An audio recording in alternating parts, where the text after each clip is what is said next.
And given that this is a way of introducing you to psychoanalysis, I thought we'd start, right at the beginning.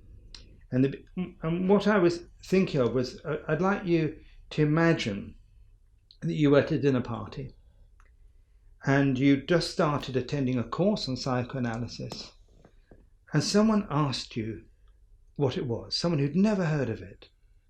What would one answer? Well, I think the various answers one could think of, many people immediately say it's a form of treatment for psychological disorder.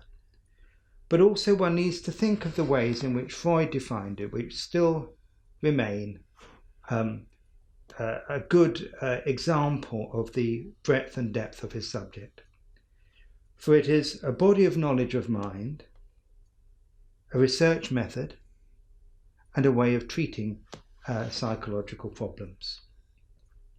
But if I had to choose one of those as the preeminent one, it would be a body of knowledge of mind. And the reason that I say that is because there's always a kind of pull towards seeing psychoanalysis as a form of treatment, preeminently. And that to me has the effect of greatly reducing its social, cultural import and philosophical import.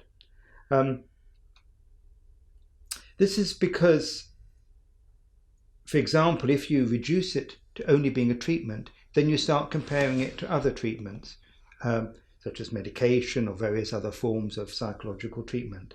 And although it can be compared in certain ways, it's so radically different that the comparison is, to say the least, problematic.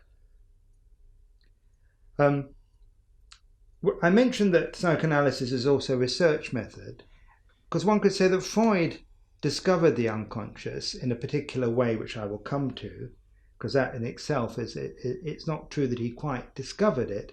He certainly discovered it in a particular way. But that's a discovery, whereas the when we say psychoanalysis is also a research tool, one's referring here now not to something that Freud discovered, but to something that Freud invented. And that is, he invented the psychoanalytic setting. And the psychoanalytic setting